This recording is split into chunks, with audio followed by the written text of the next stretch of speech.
SSC পরীক্ষার আর দেরি নেই, তাই সেই দিক চিন্তা করে এবং কয়েকজনের কনফিউশন দূর করার জন্য আজকে পুনরায় আমি আবার এই ক্লাসটা নিচ্ছি। সেটি হলো ইয়সুন বা তরফ প্রত্যয় এবং ইষ্ঠন বা তম প্রত্যয়। এখন কখন ইয়সুন বা তরফ প্রত্যয় হয়, কখন ইষ্ঠন বা তম প্রত্যয় হয়, সেই বিষয়টা নিয়ে আমি অতি সংক্ষেপে একটা আলোচনা করব, যাতে করে আপনাদের ভুল উত্তর করে না আসতে হয়। সেই জন্যই ক্লাসটা নিচ্ছি। তো মূলত হচ্ছে দুইয়ের মধ্যে যদি উৎকর্ষ বোঝায় তাহলে আমরা জানি এই ইয়সুন প্রত্যয় অথবা তরফ প্রত্যয় হয়। আর অনেকের মধ্যে যদি বোঝায় উৎকর্ষ অপকর্ষ ইত্যাদি, তাহলে তখন সেখানে অনেকের মধ্যে হলে কি হয় না ইষ্ঠন বা তম প্রত্যয় হয়। আমরা জানি যে ইয়সুন প্রত্যয়ের ইয়স অবশিষ্ট থাকে আর তরফ প্রত্যয়ের অবশিষ্ট থাকে তর। ভালো করে দেখে রাখবেন, তর অবশিষ্ট থাকে। ইষ্ঠন প্রত্যয়ের কি অবশিষ্ট থাকে? ইষ্ঠন প্রত্যয়ের ইষ্ঠ অবশিষ্ট থাকে আর তম প্রত্যয়ের অবশিষ্ট থাকে তম। এইবারে যেটা বুঝতে হবে যে আমরা ইষ্ঠন, ইয়সুন এবং ইষ্ঠন এবং তরফ বা তম প্রত্যয় কি করে না শব্দের সঙ্গে যুক্ত হয়ে নতুন শব্দ গঠন করে। ভালো করে মনে রাখবেন, নতুন শব্দ গঠন করে। এদের কাজ হলো নতুন শব্দ গঠন করা। Comparative and superlative.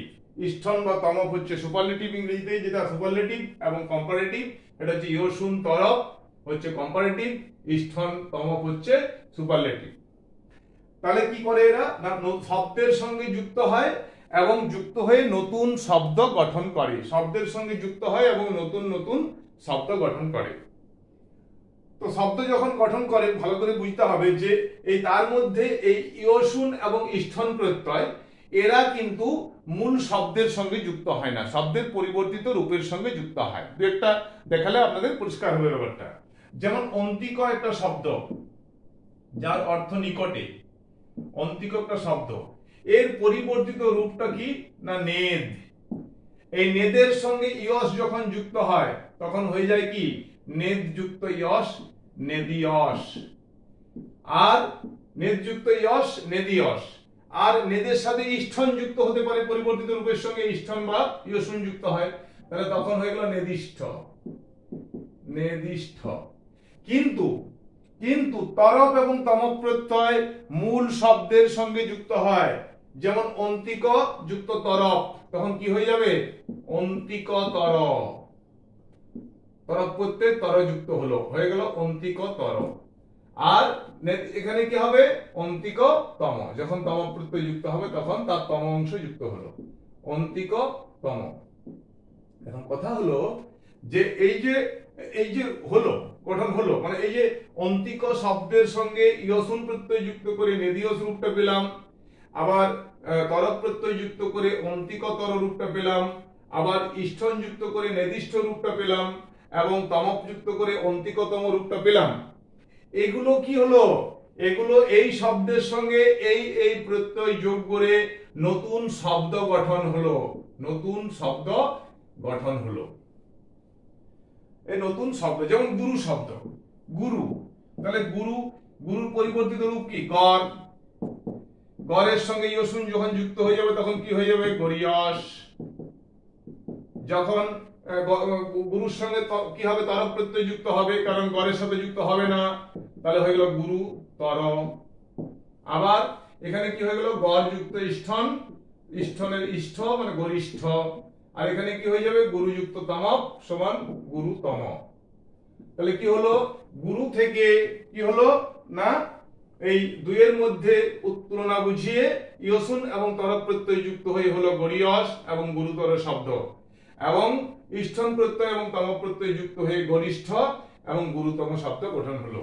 এরকম লঘু থেকে লঘ, লঘিয়স, লঘুতম, লঘুতর, লঘিষ্ঠ, এইরকম রূপ গঠন হয়।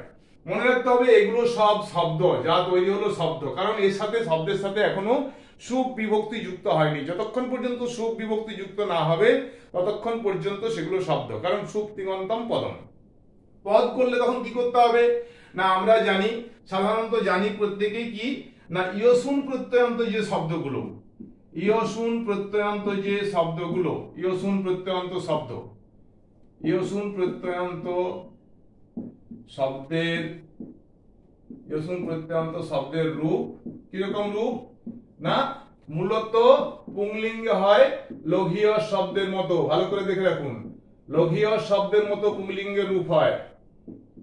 স্ত্রীলিঙ্গে ইট প্রত্যয় করে হয় নদী শব্দের মতো, স্ত্রীলিঙ্গে হয় নদী শব্দের মতো, আর ক্লিবলিঙ্গে এদের রূপ হয় পয়স শব্দের মতো। তাহলে লঘিয় শব্দে মানে ইয়সুন প্রত্যয়ান্ত যে শব্দ অর্থাৎ এই নেদিয়স বা গরিয়স ইত্যাদি ইয়সুন প্রত্যয়ান্ত যে শব্দের রূপ, সেই রূপগুলো কিরকম হয় না পুংলিঙ্গে লঘিয় শব্দের মতো, স্ত্রীলিঙ্গে ইট প্রত্যয় যুক্ত করে তার রূপটা হয় নদী শব্দের মতো, আর ক্লিবলিঙ্গে হয় পয়স শব্দের মতো। আর যে বাকি যে তিনটে প্রত্যয় থেকে গেল তরপ এবং তমপ এবং ইষ্ঠন, এইগুলো সবগুলোর রূপ হয় মানে এই গুরুতর, গরিষ্ঠ, গুরুতম, অন্তিকতম, নেদিষ্ঠ, অন্তিকতর, এই তরপতম প্রত্যয়ান্ত এবং ইষ্ঠন প্রত্যয়ান্ত শব্দের রূপ হয় পুংলিঙ্গে নর শব্দের মতো, পুংলিঙ্গে নর শব্দের মতো, আর স্ত্রীলিঙ্গে লতা শব্দের মতো, লতা শব্দের মতো স্ত্রীলিঙ্গে, আর কি হয় না আর ক্লিবলিঙ্গে ফল শব্দের মতো বা ফল শব্দের মতো, এটা হয় ক্লিবলিঙ্গে। এটা প্রথম বুঝতে হবে। তাহলে আমি এই যে অন্তিকতর যে শব্দ, অন্তিকতর শব্দ পদ হবে কখন না যখন সুখ বিভক্তি যুক্ত হবে। অতএব অন্তিকতর শব্দ অন্তিকতরহ যখন বিসর্গ সুখ বিভক্তি যুক্ত করলাম তখন এটা হলো পদ, এটা হলো পদ। গুরুতরহ যখন বলবো তখন হবে পদ, গুরুতরহ তখন হবে পদ।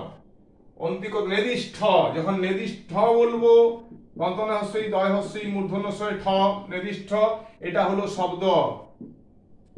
যখন নেদিষ্ঠ বলবো নেদিষ্ঠ তখন বিসর্গ দেব তখন হবে এটা হলো পদ। তাহলে পদ করতে হলে সুখ বিভক্তি যুক্ত করতে হবে, সুখ তিঙন্তম পদম পদ করতে হলে। তাহলে পদ আর শব্দের আগে কনসেপ্ট আমাদের জানতে হবে যে যখন প্রত্যয়টা যুক্ত হলো তার যে রূপটা আমরা পেলাম, প্রত্যয়টা যুক্ত হলো তার যে রূপটা আমরা পেলাম এটা হলো শব্দ। এই শব্দের সঙ্গে যখন আমরা সুখ বিভক্তি যুক্ত করলাম তখন সেটা হবে পদ। তাহলে ইয়সুন প্রত্যয়ান্ত কেমন রূপ, ইয়সুন প্রত্যয়ান্ত শব্দের রূপ কিরকম বলেছি না বলেছি পুংলিঙ্গে লঘিয়স শব্দের মতো। তাহলে এই যে আমার হয়েছিল গরিয়স, তাহলে গরিয়স শব্দের লঘিয়স শব্দের প্রথম একবচনে কি হয় লঘিয়ান। তাহলে আমি সুখ বিভক্তি যুক্ত করে যখন লঘিয়ান পেলাম মানে লঘু শব্দের সাথে যদি করি লঘিয়ান, লঘিয়স এটা হলো শব্দ, ভালো করে মাথায় রাখতে হবে। আর লঘিয়ান এটা হলো পদ, এইটা মাথায় রাখতে হবে ভালো করে। এবার যদি আমি এটাকে স্ত্রীলিঙ্গ করি লঘিয়সী, লঘিয়সী লঘিয়স তার সঙ্গে ই প্রত্যয় যুক্ত করে লঘিয়সী।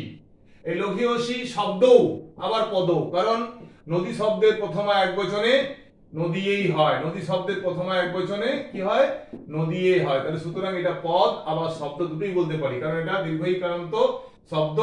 আবার এই নদী দীর্ঘইকারান্ত নদী শব্দের প্রথমা একবচন অর্থাৎ সুখ বিভক্তি যুক্ত হলো তার রূপটা দীর্ঘইকারী থাকে, তাহলে সুতরাং এটা পদেও। তাহলে এইভাবে আবার পয়স শব্দের প্রথমা একবচনে কি হয় পয়। তাহলে আমি যদি সুখ বিভক্তি যুক্ত করি বলি তাহলে লঘিয়স শব্দ যদি বলি তাহলে লঘিয়স থেকে যদি আমি এটা পদ করতে যাই তাহলে কি করতে হবে আমাকে লঘিয়, লঘিয়। তাহলে যখন লঘিয় হলো বিসর্গ দিলাম তখন সেটা হলো পদ।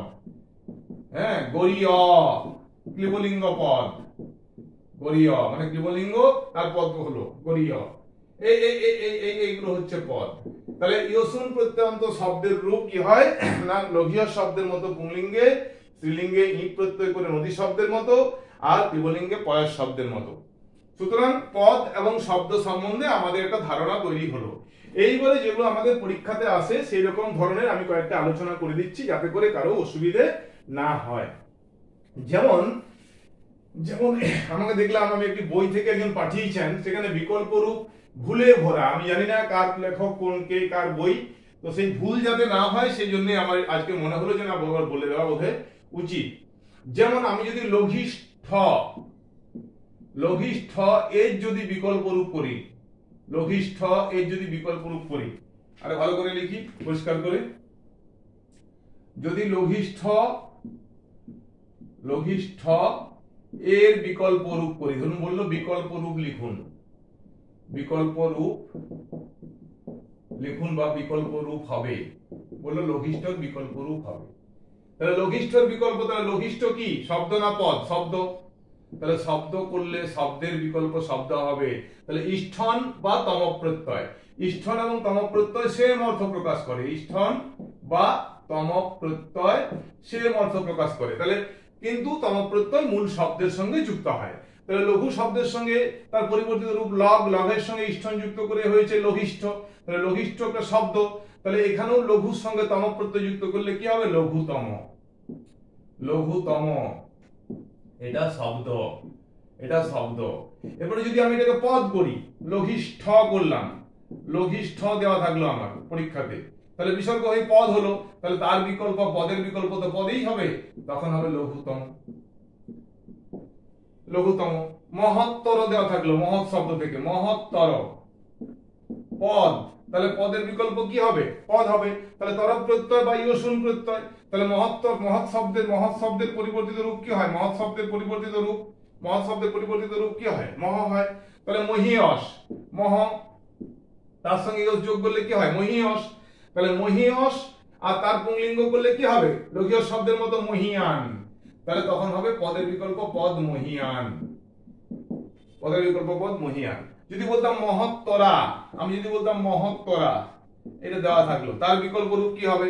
তাহলে মহীয়স, মহীয়সের স্ত্রীলিঙ্গ হয়ে যাবে, এটা স্ত্রীলিঙ্গ হয়েছে, তাহলে পদ পদ এবং স্ত্রীলিঙ্গ, তাহলে এটা লতা শব্দের মতো, এটা লতা শব্দের মতো। আর ইয়সুন ভাগান্ত শব্দের রূপ হয় নদী শব্দের মতো, তাহলে তখন কি হবে? মহীয়সী। মহীয়সী, মহীয়সী নারী মানে কি? আর একজন নারীর থেকে মহান, মহতী, আর একজন নারীর থেকে মহতী, তিনি হলেন মহীয়সী। দুয়ের মধ্যে তুলনা। এই যে এটা তোমার লঘুতম অপরাধ। লঘুতম অপরাধ মানে কি? অনেক অপরাধ করেছে, তার থেকে লঘু যে অপরাধ সেটা হলো মানে সেই তাকে বলতে বোঝাতে হবে লঘুতম, তাই না? আর যখন বলবো এটা তোমার গুরুতর অপরাধ, গুরুতর অপরাধ মানে কি? গুরুতর বাংলাতে যখন আমরা ব্যবহার করি, গুরুতর মানে আগে একটা অপরাধ করেছে তার থেকে গুরু, তরফ প্রত্যয় সেখানে হয়। আগে একটা অপরাধ করেছে তার থেকে যখন গুরু হবে সেটা হলো গুরুতর। তাহলে আমরা যদিও ব্যবহার গুরুতম গুরুতর যে কোনো জায়গায় ব্যবহার করে ফেলি, কিন্তু তা কিন্তু ঠিক নয়। তো এইরকম ভাবে আমি বারবার বলে দিলাম যে ভালো করে আমাদের বুঝে নিতে হবে যে শব্দের বিকল্প শব্দ হবে, পদের বিকল্প পদ হবে। শব্দের বিকল্প শব্দ হবে, পদের বিকল্প পদ হবে। আমি যদি বলি যে গরিয়স, গরিয়সের বিকল্প কি? গরিয়সটা কি না গুরুর তার পরিবর্তিত রূপ, হ্যাঁ, তার গড়ের সাথে ইয়সুন যুক্ত হয়েছে, মানে ইয়স যুক্ত হয়েছে, গরিয়স। তাহলে এটা তো শব্দ, তাহলে বুঝে নিতে হবে শব্দ না পদ। যখনই শব্দ হলো গরিয়স, তাহলে তার বিকল্প কি হবে? ইয়সুন অথবা তরফ প্রত্যয় হয়, তাহলে গুরু তো মূল শব্দের সঙ্গে তরফ প্রত্যয় যুক্ত হয়, তাহলে হলো গুরুতর। শব্দের বিকল্প শব্দ, তাহলে এটাও শব্দ, এটাও শব্দ। আবার যদি পদ করে দিই, একে গরিয়ান বলে দিই, গরিয়ান, গরিয়ান পদ করে দিলাম, তাহলে পদ তার বিকল্প কি হবে? তাহলে এখানে কি হবে? গুরুতরহ, তখন গুরুতরহ হয়ে যাবে, বিসর্গ হয়ে যাবে, সুবিভক্তি যুক্ত হলো, এখানেও সুবিভক্তি যুক্ত হলো। আবার যদি স্ত্রীলিঙ্গ করে বলে দিই পদ করে যে গরিয়সী, গরিয়সী, তাহলে তার বিকল্প কি হবে? গরিয়সী বললে তাহলে তখন এখানেও এটাও স্ত্রীলিঙ্গ হয়ে যাবে, গুরুতর জায়গায় হয়ে যাবে গুরুতরা, গুরুতরা। সুতরাং পদের বিকল্প পদ আর কি না শব্দের বিকল্প শব্দ, এটা মাথায় রাখতে হবে। একটি বইয়ে দেখলাম যে এরকম গরিয়ান দেওয়া আছে, এখানে গুরুতর বলা আছে, বিসর্গ নেই, বা কোথাও গুরুতর বলা আছে তার বিকল্প দেখা যাচ্ছে বইয়ে দেওয়া আছে, যে এরকম ভাবে দেওয়া আছে দেখলাম একটি বইয়ে যে গুরুতর, গুরুতর দেওয়া আছে, তার বিকল্প রূপ বলা আছে গরিয়ান। কখনোই হবে না, কখনোই হবে না, কারণ এটা পদ আর এটা শব্দ, কখনোই হবে না। সুতরাং এটা ভুল। তো সেই জন্য মনে হলো আমার বলে দিতে, আমি বলে রাখলাম। আর কি এখান থেকে প্রশ্ন পড়ে? বিকল্প রূপ পড়লো। আচ্ছা, রূপ গঠন পড়তে পারে। রূপ গঠন যেমন বললাম যে ধরুন একটা বললো, যেমন এখান থেকে, যেমন ধরুন ক্ষুদ্র থেকে বললো, ক্ষুদ্র বললো, ক্ষুদ্র তার সাথে ইয়সুন প্রত্যয় যুক্ত করে বললো রূপ কি হবে? তাহলে ইয়সুন প্রত্যয়ের ইয়স থাকে, তাহলে তখন কি হবে? ক্ষুদ্রত্ব পরিবর্তিত রূপ হয়ে যাবে খোদ, তাহলে খোদ যুক্ত ইয়স, তাহলে রূপটা হবে তখন কি না খদিয়স, খদিয়স হয়ে যাবে তখন রূপটা কি হয়ে যাবে খদিয়স। আবার যদি বলে এটা যদি রূপটা লিখতে না বলে, যদি রূপ লিখুন না বলে যদি বলে যে পদ লিখুন, যদি বলে পদ লিখুন মানে পদ গঠন করুন যদি বলে, তাহলে পদ গঠন করলে তখন আমাকে কি বলে পদ গঠন করুন বললে তখন আমাদেরকে কি করতে হবে না খদিয়সের পদ করে দিতে হবে। গুরুযুক্ত ক্ষুদ্রযুক্ত ইয়সুন পদ গঠন করুন বললো, তাহলে তখন কি করতে হবে না খদিয়ান হবে, তখন খদিয়স তার পদ করতে হবে খদিয়ান। তো এইরকম যখন যেটা ডাইরেকশন থাকবে, পদ গঠন করতে বললে পদ করতে হবে, আর রূপ গঠন করতে বললে রূপ করতে হবে, এইটা মাথায় রাখতে হবে। আর বিকল্প রূপ তো বললাম, তাহলে পদ গঠন, রূপ গঠন আর বিকল্প রূপ, এই প্রশ্ন 3 রকমের আসতে পারে, অবশ্যই আসার সম্ভাবনা বেশি। আর কি আসতে পারে, এক কথায় প্রকাশ আসতে পারে, এক কথায় প্রকাশ আসতে পারে, খুব ইম্পর্টেন্ট এটা, এক কথায় প্রকাশ। আমি একটা শব্দ দিয়েই দেখাবার চেষ্টা করছি। যেমন বললো যে অয়ম অয়ম অনয় অনয় অতিশয়েন, অনয় বিসর্গ অতিশয়েন, অয়ম অনয় অতিশয়েন গুরুই বললাম, গুরু, অয়ম অনয় অতিশয়েন গুরু। তাহলে ভালো করে বুঝতে হবে যে এটা কোন লিঙ্গ, এটা আমার পুংলিঙ্গ, তাহলে পুংলিঙ্গ। আর অনয় কি না দুইয়ের মধ্যে তুলনা, দুইয়ের মধ্যে তুলনা, তাহলে দুইয়ের মধ্যে তুলনা হলে অনয়, তাহলে অনয় দুইয়ের মধ্যে তুলনা, এটা হলো পুংলিঙ্গ।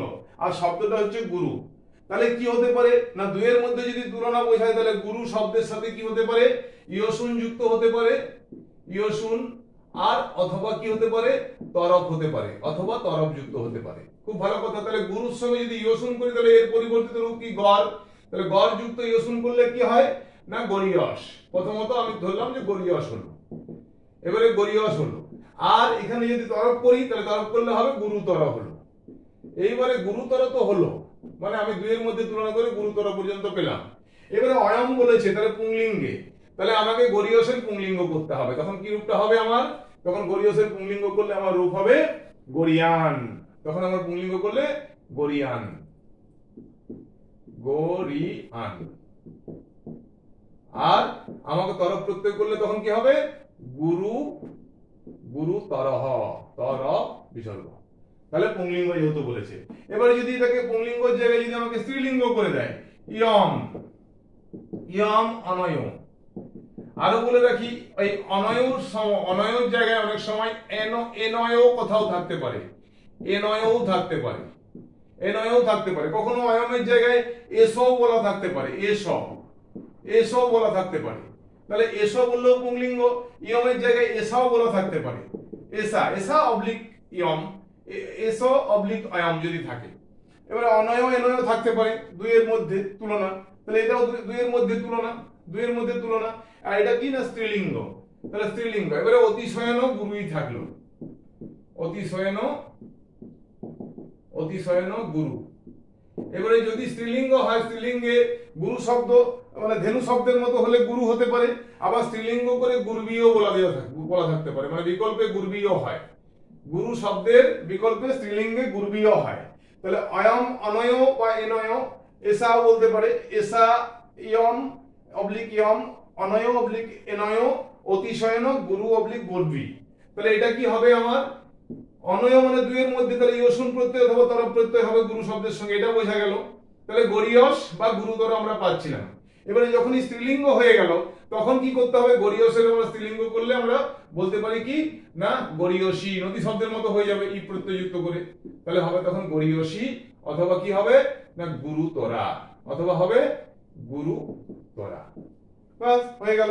তেমনি ইদম দেওয়া থাকলো, ইদম দেওয়া থাকলো, ইদম অনয়, ইদম, ইদম দেওয়া থাকলো, ইদম অনয় বা এনয় দেওয়া থাকলো, অনয় বা এত, এখানে ইদমের জায়গায় এতত দেওয়া থাকতে পারে, এতত, এতত থাকতে পারে ক্লিবলিঙ্গ রূপ হিসাবে, এতত বা ইদম অনয় বা এনয় থাকলো, কি রাখলাম এনয়। এর অতিশয়ন, অতিশয়ন গুরু থাকলো, অতিশয়ন, অতিশয়ন এবারে কি হবে গুরু, এবারে কি হবে গুরু, ক্লিবলিঙ্গে গুরু দিলাম। তাহলে এখানে ক্লিবলিঙ্গে যখন গুরু করলাম, গুরু যদি আমি মধু শব্দের মতো ধরি তাহলে আমার হস্ত থাকবে না, মানে বিসর্গ থাকবে না, তাহলে গুরু থাকলো। তখন কি হবে না, তখন তাহলে আমার গরিয়স শব্দের কি বলেছিলাম ক্লিবলিঙ্গ রূপ পয়স শব্দের মতো, তাহলে গরিয়সের যদি আমি পয়স শব্দের মতো রূপ করি তখন আমি কি পাবো গরিয়, গ রয় দীর্ঘ ই অন্তস্থ বিসর্গ। আর কি হতে পারে না গুরুতরম, গুরুতরম, গুরুতরম। তাহলে ক্লিবলিঙ্গ বললে আমার ক্লিবলিঙ্গের রূপ পেলাম, আমি স্ত্রীলিঙ্গ বললাম আমার স্ত্রীলিঙ্গের রূপ করলাম, আমার পুংলিঙ্গ বলা হয়েছে আমি পুংলিঙ্গ গরিয়ান বা গুরুতর করলাম। আর যেহেতু অনয় বা এনয় অর্থাৎ দুইয়ের মধ্যে যেহেতু তুলনা বোঝাচ্ছে, সুতরাং ইয়সুন বা তরফ প্রত্যয় হয়, এবং ইয়সুন তরফ প্রত্যয় যুক্ত করে লিঙ্গ অনুসারে তার প্রয়োগ আমরা করলাম। যেহেতু এক বচন, পুংলিঙ্গ আবার এক বচন, পুংলিঙ্গ এক বচন, তাহলে আমার পুংলিঙ্গ এক বচন, পুংলিঙ্গ এক বচন, পুংলিঙ্গ এক বচন, স্ত্রীলিঙ্গ এক বচন, স্ত্রীলিঙ্গ এক বচন, ক্লিবলিঙ্গ এক বচন, ক্লিবলিঙ্গ এক বচন। সুতরাং যদি এইরকম যে কোনো শব্দ দিয়ে যদি এরকম এক কথায় প্রকাশ থাকে তাহলে আশা করি অসুবিধা হবে না। আর কি হতে পারে, এর এই আরেকটা রূপ আছে মানে এক কথায় প্রকাশ, সেটা বলে দিচ্ছি। সেটা হতে পারে যে ধরুন এরকম বললো যে অয়ম এসাম, অয়ম বা এসো বলতে পারে, অয়ম অয়ম অয়ম। আচ্ছা আগে একটা কথা বলে দিই যে অনেক সময় হয়তো যে আমি ভেঙে ভেঙে বললাম পূর্বে, সেখানে হয়তো এরকম বলা থাকতে পারে যে অয়ম অয়ম অনয়, তাতে ভয় পাওয়ার কিছু নেই, অনয় রতি শয়ন, সন্ধি করে হয়তো বলা থাকলো, সন্ধি করে বলা থাকলো, ওই যে আগে যেটা বলেছিলাম। তাহলে এখানে অয়মও আছে অনয়ও আছে আর অতিশয়নও আছে, সন্ধি করে অয়ম অনয় অতিশয়ন হয়ে গেছে। সুতরাং ভয়ের কিছু কারণ নেই, সমস্যার কোনো কারণ নেই, শুধু সন্ধিটা বিচ্ছেদ করলেই হবে। আর কি হতে পারে যে এরকম বললো যে এস অবলিক বললো অয়ম, অয়ম বললো যে এসো অয়ম, এবারে বললো অয়ম এসাম, এসাম বললো, এসাম অতিশয়ন, আমি সন্ধি করে বলছি এসাম অতিশয়ন, অতিশয়ন গুরু। তাহলে এখানে কি আছে, এখানে আমার এসাম আছে, এসাম মানে কি বহু, বহুর মধ্যে তুলনা, এসাম বহুর মধ্যে তুলনা, তাই না? তাহলে যখন এসাম বহুর মধ্যে তুলনা হয়ে গেল তখন কি হলো এই গুরু, এবং এটা পুংলিঙ্গ, তাহলে পুংলিঙ্গ এক বচন, তাহলে বহুর মধ্যে তুলনা হলে কি হয় ইষ্ঠন, ইষ্ঠন বা তম প্রত্যয় হয়, ইষ্ঠন বা তম প্রত্যয় হয়। তাহলে ইষ্ঠন প্রত্যয়ের ইষ্ঠ থাকে, তম প্রত্যয়ের কি থাকে তম থাকে। তাহলে এখানেও গড়ের সাথে ইষ্ঠন যোগ হয়ে গেল, তখন আমি কি পাবো গরিষ্ঠ। এবার গরিষ্ঠ তাহলে এবারে পুংলিঙ্গ, তাহলে সুতরাং হয়ে গেল গরিষ্ঠ, গড় রহস্যই মূর্ধন্য ঠ বিসর্গ। এখানে কি হয়ে গেল গুরুতম বিসর্গ, গুরুতম তম বিসর্গ, তাহলে অয়ম ছিল বলে। অনুরূপ ভাবে যদি এখানে ইয়ম থাকে, ইয়ম, এবার ইয়ম থাকলে তো এটার এসাম থাকবে না, তখন হয়ে যাবে আসাম, মানে স্ত্রীলিঙ্গে বহু বচন হয়ে যাবে আসাম। অতিশয়ন, অতিশয়ন, তখন ওই গুরু অথবা গুরবি যদি থাকে, অথবা গুরবি, কারণ এটা স্ত্রীলিঙ্গ। ইয়ম যদি থাকে বা যদি এসা থাকে, ইয়ম বা এসা যদি থাকে, তাহলে তখন কি হয়ে যাবে না, তখন এটাও স্ত্রীলিঙ্গ আমার হয়ে যাবে। তখন কি হয়ে যাবে, কারণ ইষ্ঠন বা তম প্রত্যয়ান্ত এবং তর প্রত্যয়ান্ত শব্দের রূপ বলেছিলাম নর ফল লতা শব্দের মতো, তাহলে এটা কি হবে গরিষ্ঠা অথবা গুরুতমা, গরিষ্ঠা অথবা গুরুতমা হয়ে গেল, গরিষ্ঠা অথবা গুরুতমা, তাই না? আবার যদি ইদম থাকে, ইদম থাকলো, এতৎ থাকলো, এতৎ থাকলো, দিয়ে কি বললো অনয়, এই সরি এসাম, এসাম, কারণ স্ত্রীলিঙ্গ পুংলিঙ্গের বহু বচনে কি রূপ হয় এসাম। এবারে অতিশয়ন গুরু, এখানে গুরু আমি মধু শব্দের মতো করে দিলাম গুরু। তাহলে কি হবে তখন না, যখন ক্লিবলিঙ্গ হয়ে যাবে তখন কি হয়ে যাবে না, আমার গরিষ্ঠ ইষ্টন ভাগান্তর গরিষ্ঠ যদি ভালো শব্দের মতো হয়ে যাবে, তাহলে তখন হয়ে যাবে গরিষ্ঠম। আর গুরু তমম, গুরু তমম। সুতরাং এইভাবে যে কোনো শব্দের উপরে এক কথায় প্রকাশ দিক, আমরা যদি এই অর্থগুলোকে মনে রাখতে পারি, পুংলিঙ্গ স্ত্রীলিঙ্গ এবং ক্লিবলিঙ্গ এবং এসাম আসাম এসাম, অথবা অনয় এনয় এই এবং যা যা ছিল এগুলো যদি আমরা ভেবে রাখতে পারি তাহলে আমাদের এই জায়গা থেকে যে 2 নম্বর মোটামুটি পাবোই, কনফার্ম 2 নম্বর আমরা পেয়ে যাচ্ছি, মানে একদম পেয়ে গেছি। সুতরাং এটা কোনো অসুবিধা হওয়ার কথা নয়। আর এখান থেকে যে প্রশ্নটা আসতে পারে সেটা হয়তো ব্যুৎপত্তি বলতে পারে। ব্যুৎপত্তি ধরুন এরকম বললো যে গরীয়স্যা, তাহলে কি হবে? যে বললো গরীয়স্যা, আমি ধরুন এরকম বললাম গরীয়স্যা দেওয়া আছে, কি ধরুন বলা থাকলো যে ধরুন বললো যে খদিষ্ঠ থাকলো, ধরুন খদিষ্ঠ দেওয়া থাকলো, কি ধরুন দেওয়া থাকলো গুরু লঘুতমম বা ধরুন জ্যেষ্ঠ দেওয়া থাকলো, জ্যেষ্ঠ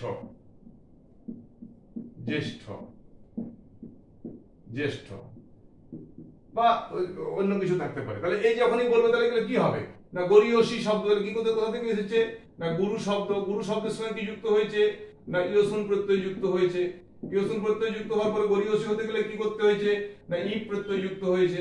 এবার ই প্রত্যয় যুক্ত হয়ে পরে কি হয়েছে তাহলে গরীয়সী পেয়েছি। তাহলে গরীয়সী শব্দ নদী শব্দের মতো, তাহলে নদী শব্দের তৃতীয় একবচনে কি হয় নদ্যা, তাহলে গরীয়সী শব্দের তৃতীয় একবচনে কি হবে গরীয়স্যা, তাহলে ই তৃতীয়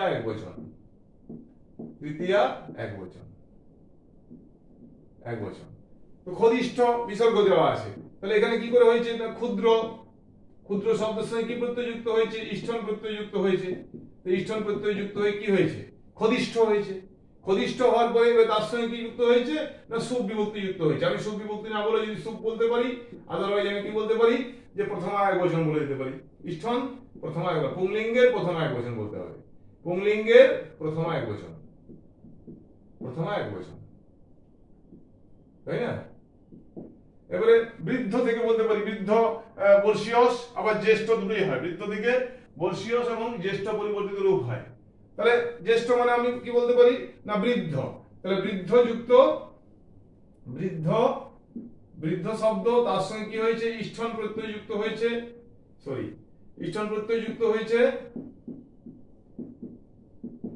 এবার তাহলে কি হলো বৃদ্ধ যুক্ত ইষ্ঠন করলে জ্যেষ্ঠ হয়, বর্ষিষ্ঠও হয়, বিকল্প রূপ বর্ষিষ্ঠও হয়। তাহলে বৃদ্ধ মানে বর্ষও তার বিকল্প রূপ হয়, মানে বর্ষিষ্ঠ, তাই না। তাহলে মানে বৃদ্ধর পরিবর্তিত রূপ হয় কি না বর্ষও হয় আবার জও হয়। তাহলে সেই বর্ষিষ্ঠ যখন ইষ্ঠন যুক্ত হয় তাহলে বর্ষিষ্ঠ, আর জ যুক্ত হলে কি হয় জ্যেষ্ঠ। তাহলে তাহলে জ্যেষ্ঠ বৃদ্ধ যুক্ত ইষ্ঠন করলে তাহলে কি হলো জ্যেষ্ঠ। এবার জ্যেষ্ঠ হলে বিসর্গ দেওয়া আছে, তাহলে পুংলিঙ্গের প্রথম একবচন,